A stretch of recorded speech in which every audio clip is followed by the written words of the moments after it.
On this week's episode, we take on a fan request. I've been asked to talk about the topic of consistency. So let's jump into this topic and I'll reveal some ways that you can become more consistent in your everyday life and reach those goals here on the Joshua Mentality.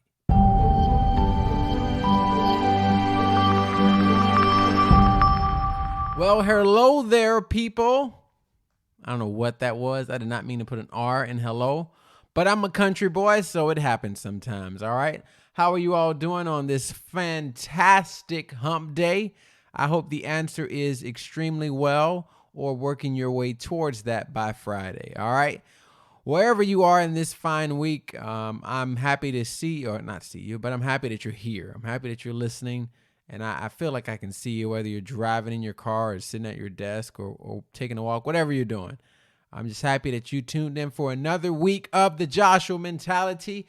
I'm your host, Joshua, and those of you who've been around, you know what I'm about to say. But those of you who are new, I want to inform you that this podcast is all about doing all I can to help you achieve your life purpose. And more importantly, not more importantly, but also as important, help you define success for your life. I think that's something that's very important. And we do that in various ways. But one of the topics we're going to get into today that helps us do that is the topic of consistency. But before I do that, I like to keep you all in the loop. Oh, I almost forgot my weekly countdown too. We are at the halfway mark, y'all. This is week 26. 26. We are at the halfway mark. I knew this time would come. I didn't know I'd be this excited about it though, but I am. Because we got 6 months left, and I believe they're just going to be 6 months like soaked in gasoline, man. I think we're about to be on fire here. So I want you to join in, man. Join in on this gasoline party, I guess. Yeah, proverbial, right? Don't actually do that, okay? But yeah, man, this is exciting. We're week 26, and some other things that are going on that I want to update you all on. I don't know. I think I mentioned this last episode. I can't remember. These episodes are kind of running together. I think this is actually episode number like 30 or something. I don't know. I can't keep count. I'm having too much fun. But I'm in the middle of a lot of transitions right now. Good things, all good things. And I believe that that's contagious. So I think this conversation around consistency is very important. Because if I'm going through some transitions, I'm willing to bet that you all are either thinking about it or on your way as well. But one of the most important things you have to get down, if you are in the middle of that kind of transition, consistency is like it's the activator and accelerator of whatever season you're getting ready to walk into or whatever season you're getting ready to exit. All right. So that's just something I want to mention that I think is relative to my own personal life. I'm trying to think. I think there was something else I wanted to share with you all, but it's slipping my mind right now as I do this live. But other than that, what else did I want to touch with you all? Okay, Independence, 4th of July is coming up, so that's exciting. I hope you all have some plans and things that you want to kind of get away, take a break, decompress, do that. That's important. What else? Yes, if you're in the Orlando area, that's what I want to tell you all. If you're in the Orlando area, something very important that's coming up, especially if you are a young professional. There is something called the Young Professional Network that is hosted under the Christian Chamber. And there's an event happening on July 29th that I will be speaking at on. The topic will be around activating your dreams, kind of translating your dreams into success for your life. So if you're in the area and you don't have a network of professionals or you open to expanding your network, trust me when I tell you, you want to be there. You want to make sure you're there. It's going to be in the Winter Park area, I believe. There's more to come. I think they're solidifying that flyer or whatever. I'm not in charge of the marketing of this event, but I'm giving you all a heads up, some insight behind the scenes, because I don't even think they've put out the actual invite yet. But be on the lookout for that. If you follow me on social media, if you don't, do so, because I'll be posting up that flyer along with the date, which is July 29th at 6:30 p.m. It's going to be again in the Winter Park area, and you don't want to miss this. I'm telling you, you do not want to miss this. It's something that I've recently become a part of, and we are going to create a resource and a community for young professionals to thrive, and I mean thrive, and really reach the purpose that their life was meant for. So that's my little public service announcement. If you're in the Orlando area, that's something for you. And if you're not in the Orlando area, you're listening to this, be on the lookout, because this is starting in the Orlando area, but there are plans to take this across the nation. All right. So I'm going to leave that there as a little Easter egg nugget, and stay tuned. Stay with me. All right. Stay tapped in.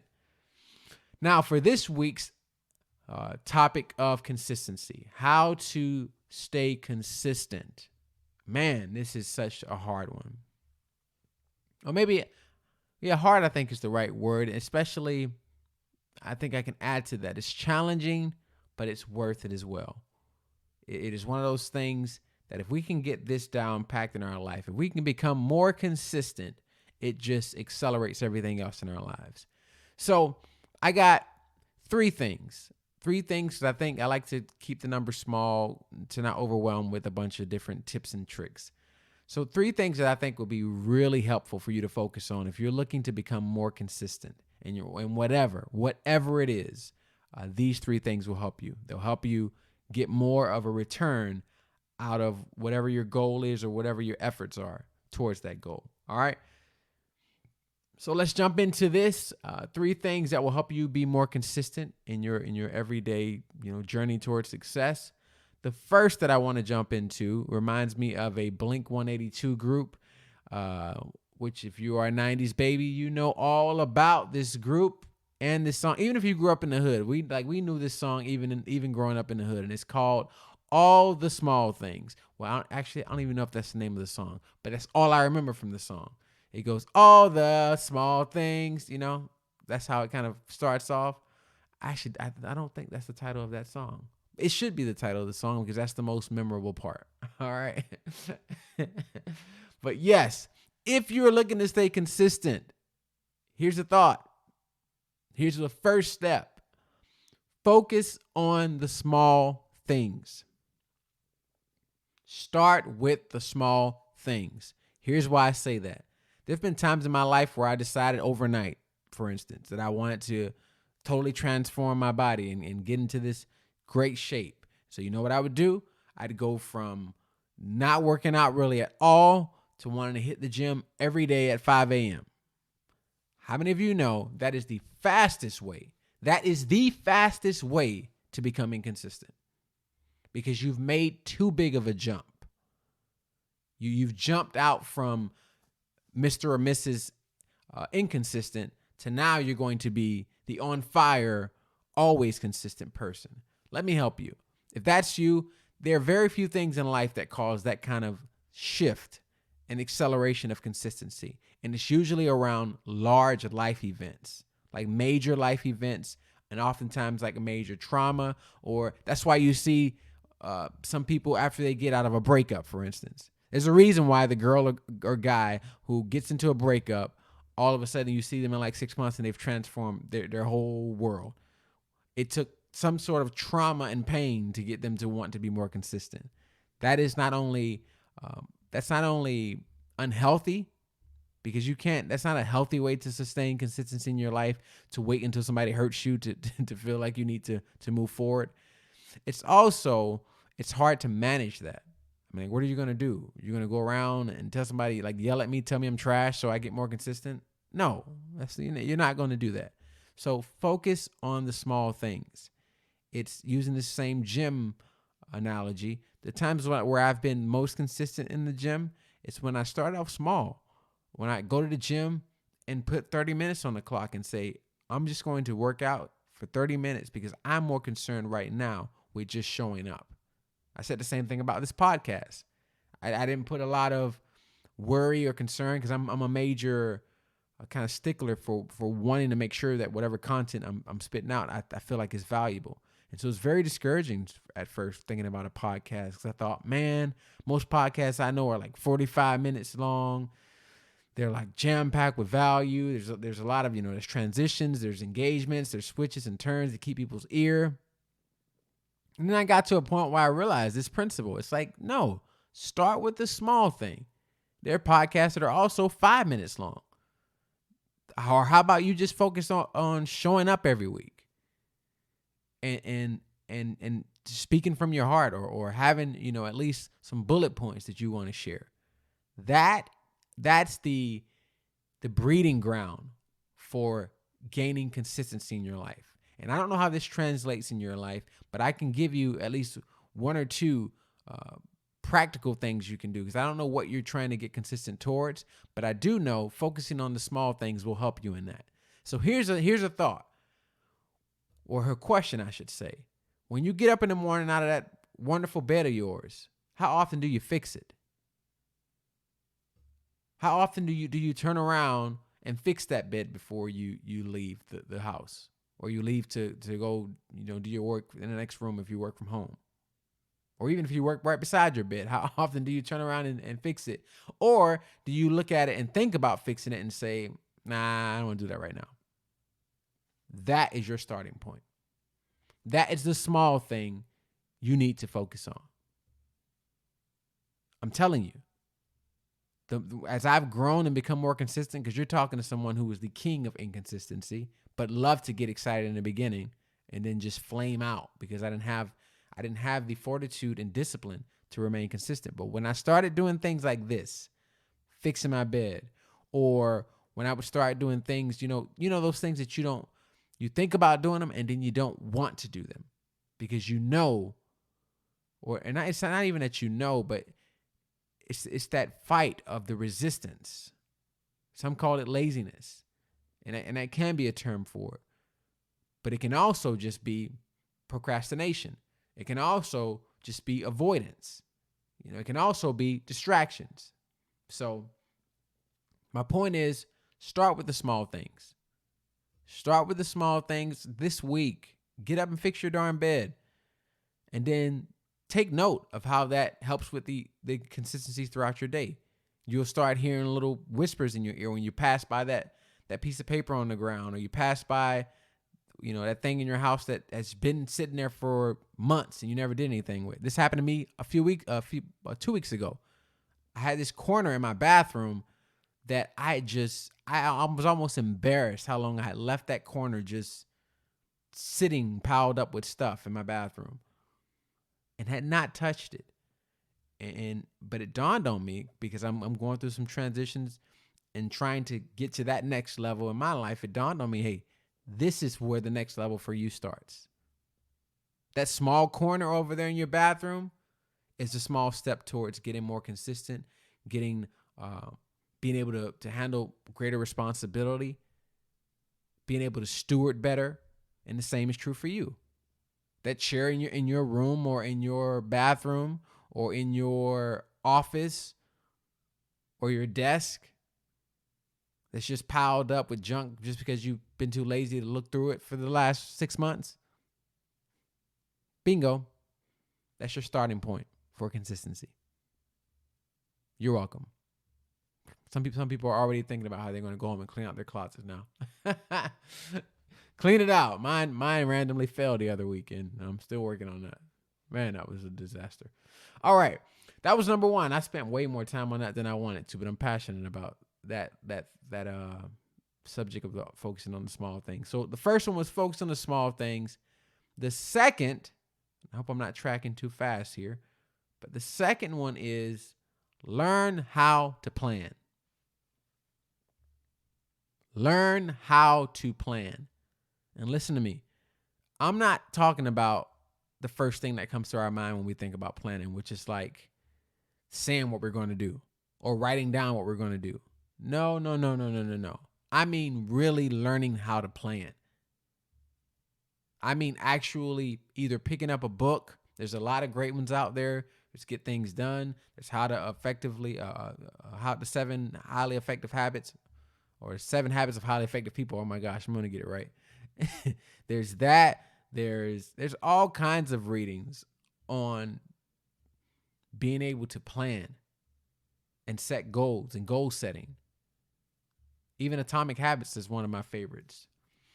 But you need to learn how to plan, because if you're like me, then and you've been on this journey of consistency, then you've been doing what we call the route of insanity, which is just doing the same thing over and over, thinking you're going to get a different result. For instance, getting that planner and writing in it for 2 or 3 weeks in a row, and then falling off like you always do after day 14 or 21. That oftentimes can be a great indicator that there's a knowledge gap. That there's definitely an experience gap, but the way you close that, if you don't have a mentor or someone personally, is to go ahead and put yourself in front of knowledge, and then you can graduate to wisdom, which is activating knowledge. So learn how to plan. Learn how to plan using I'll give you another practical thing you can incorporate. You've probably heard of this before. It's called the SMART approach to planning and to goal setting. And SMART is an acronym.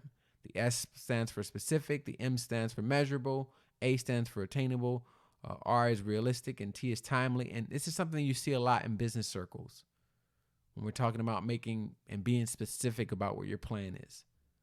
Meaning that I want you to say I want to lose weight. You say I want to lose this many pounds by this deadline. You know? And the same thing is true in when it comes to planning our day, or planning out whatever that thing you want to get consistent at. And here's an easy way you can do that if it's been hard for you to think about what that could look like. Go to the end point. What will this look like if I am successful and consistent and I execute it? What will it look like? And get as specific as you can. What will be the features of it? When I don't know, start that business, or when I start this major or educational curriculum, what will finish look like? How will I even get down to some of the nuances? Like, how will you feel? How will you celebrate it? And then reverse engineer back to the beginning and plan it. Plan what's your first step, because that will give you an image of how far you are away from that.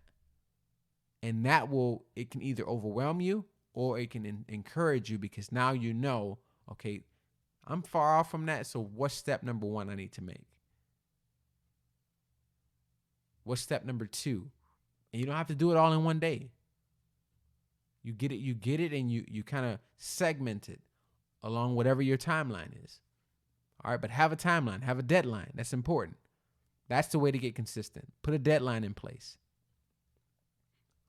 All right, and I don't want to blend into this last subject, so I'll give you the last kind of practical tip under this last tip, which is the third thing you can do. We talked about number 1, focus on the small things. Number 2, learn how to plan and stick to that plan. Be disciplined enough to visit that plan every day. Even if you don't succeed the day before, remember, we're starting with the small things. Show up and visit it and document where you failed. That's important. And number 3 is time management. And I know this is probably one that you've heard over and over again, but track with me here for a second. Because the theme of this whole thing I'm seeing right now is the small things.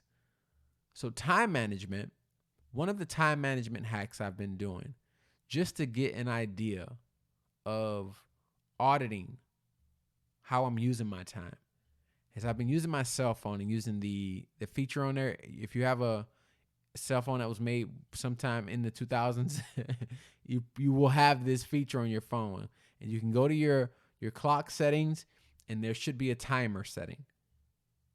That is an excellent thing you can use to try to be more consistent in your focus and to be more consistent in your time management.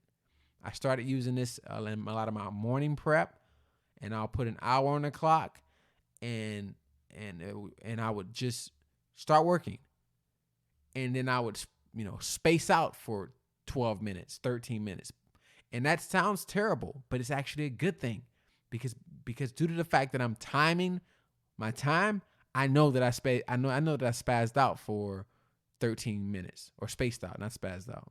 That's in another setting. But I spaced out. I know that because I'm timing it. And so my brain is aware that I'm doing this, which means I can grow in controlling that focus. And let me tell you something. If you are living in today's just oversaturated, over busy, over just images and communication everywhere, very distracted world, harnessing your focus will put you ahead of the game. If you're someone that will be able to sit down, put an hour on the clock, and really have deep focus, it will put you ahead of the game. I'm telling you. I was just reading, just today, I was reading, because I have a 1-year-old now, my interest is very much into education and upbringing, kids in education. And there's just reading about a lot of the Silicon Valley millionaires and billionaires, which are like the tech billionaires of the world, Steve Jobs and Mark Zuckerberg and all these people. It was talking about how they raised their children.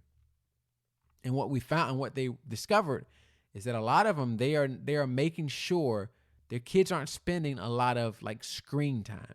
And when you think screen time, it's not as much TV as it is like, think iPad, think cell phone.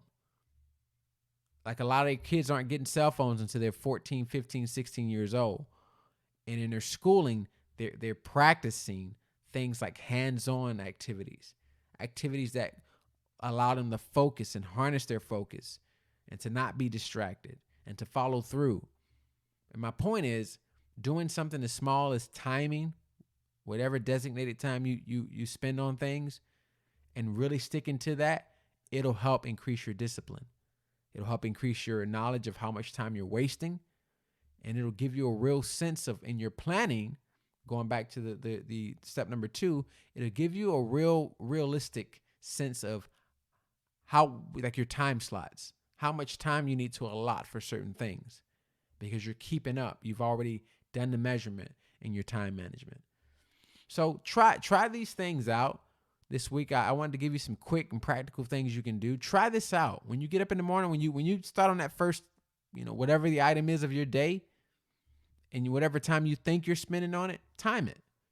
Time how much time you're really spending on it, or force yourself within a certain window. If you're trying to build a habit, like let's say reading or doing something, start small. Put a 15-minute timer on and force yourself to stop. What will happen is you'll get to the great part of whatever you're reading. You'll start to get in that flow and love it, and then there'll be time to stop. And what you've done is you've created kind of a hunger. You're creating a hunger. You're kind of whetting the palate of your brain to say, man, I can't wait to the next session. And then you'll stay focused even greater in that 15 minutes, because you know it's going to go by fast. And progressively, you can expand that. Now you give yourself 30 minutes. Now you give yourself 40 minutes. And you're expanding your capacity to not only manage your time, but to have really good, focused, consistent work. All right? I threw a lot at you in that how much was it? About 20 minutes. I hope that you were tracking with me, and I hope that you found this to be helpful. I try to keep it simple, but also valuable. So let me know. Let me know in the comments. Shoot me a message. Like I said, this was a request. So do know, if you send in a request about a topic you want to hear about, it's important to me to make sure I carve out some time to visit that, because you all are the reason I do this. All right. So have a great rest of your week. Thank you for tuning in to the Joshua Mentality. I will see you next week, same time, same place, reminding you that, say it with me, success is your destiny.